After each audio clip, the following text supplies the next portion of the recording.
നമ്മൾ ഉദ്ദേശിക്കുന്ന ആളല്ല.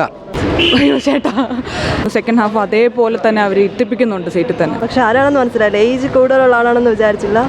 അതൊരു ട്വിസ്റ്റ് ആയിരുന്നു. നൈസ് മൂവി ആയിരുന്നു. അയ്യോ ചേട്ടാ, ആക്ച്വലി നൈസ് മൂവി ആയിരുന്നു. ഒരു എന്ത് പറയാൻ, ഈ ത്രില്ലർ ജോണറിൽ എനിക്ക് തോന്നുന്നു ടോവിന് ഇത്രയും ബെറ്റർ ആയിട്ട് അഭിനയിച്ച് കാണിച്ചിട്ടില്ല എന്ന് തോന്നുന്നു. So it's A good movie. നല്ല രീതിക്ക് ത്രില്ലർ അടുപ്പിക്കുന്നുണ്ട്, 2 സ്റ്റോറി കാണിക്കുന്നുണ്ട്. സോ എന്ത് പറയാൻ, ഫസ്റ്റ് ഹാഫ് കുറച്ച് ഭയങ്കര ത്രില്ലിംഗ് ആയിട്ട് പോകുന്നു, സെക്കൻഡ് ഹാഫ് അതേപോലെ തന്നെ അവർ ഇട്ടിപ്പിക്കുന്നുണ്ട് സീറ്റിൽ തന്നെ.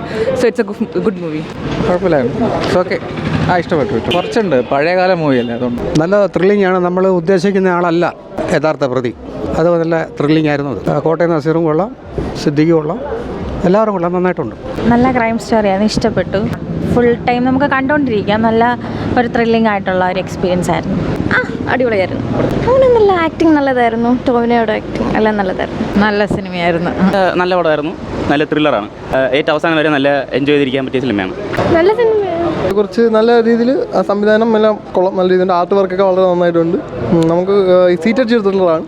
നല്ലൊരു മൂവിയാണ്. നല്ല രീതിയിൽ ത്രില്ലർ അടിക്കാൻ പറ്റും. നമ്മൾ പ്രതീക്ഷിക്കാത്ത രീതിയിലുള്ള ട്വിസ്റ്റ് കാര്യങ്ങളെല്ലാം വരുന്നതുകൊണ്ട് തന്നെ വളരെ നല്ല മൂവി തന്നെ. പടത്തെക്കുറിച്ച് ടോവിനോ നല്ല രീതിയിൽ ചെയ്തിട്ടുണ്ട്. ടോവിനോല്ല, എല്ലാവരും നല്ല രീതിയിൽ ചെയ്തിട്ടുണ്ട്. 90s കാണിക്കുന്ന കളറിംഗ് ഒക്കെ കൊള്ളായിരുന്നു.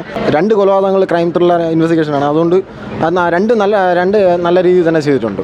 എടുത്ത് പറയത്തക്ക നോർമൽ ക്രൈം ത്രില്ലേഴ്സ് പോലെ തന്നെയാണ്, പക്ഷേ അത് അതിൻ്റെ രീതിയിൽ വ്യത്യസ്തമായി നിൽക്കുന്നു, അത്രയേ ഉള്ളൂ. കുറച്ച് നാളായി, ഇപ്പോൾ 2012 ശേഷം ടോവിനോയുടെ ഒരു നല്ല പടം. സാധാരണ നമുക്കുള്ള പോലെ തന്നെ സാധാരണക്കാർക്ക് കൊള്ളാം. കൊള്ളാം, നല്ല സിനിമയാണ്. അവസാനത്തെ ട്വിസ്റ്റ് കൊള്ളായിരുന്നു. ഒരു റൈറ്റർ ആണെന്ന് മനസ്സിലായി ഇടയ്ക്ക് വെച്ച്, പക്ഷെ ആരാണെന്ന് മനസ്സിലായില്ല. ഏജ് കൂടുതലുള്ള ആളാണെന്ന് വിചാരിച്ചില്ല. അതൊരു ട്വിസ്റ്റ് ആയിരുന്നു.